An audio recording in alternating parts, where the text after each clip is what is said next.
Hello, my name is Emma. Today I will tell you about the Swiss family Robinson. People are on a ship going to Australia, but there was a big strong storm, so people get a boat. But the Robbins family don't have a boat and they stayed it. The next morning, father made a boat. They went to an island they made in tree house. They got they got get they they got like a jacker and a monkey.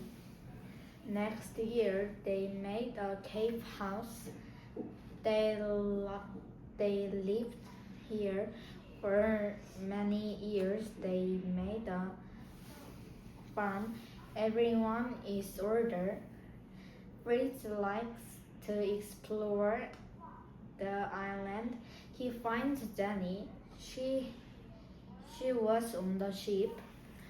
Jenny lives with the Robinsons.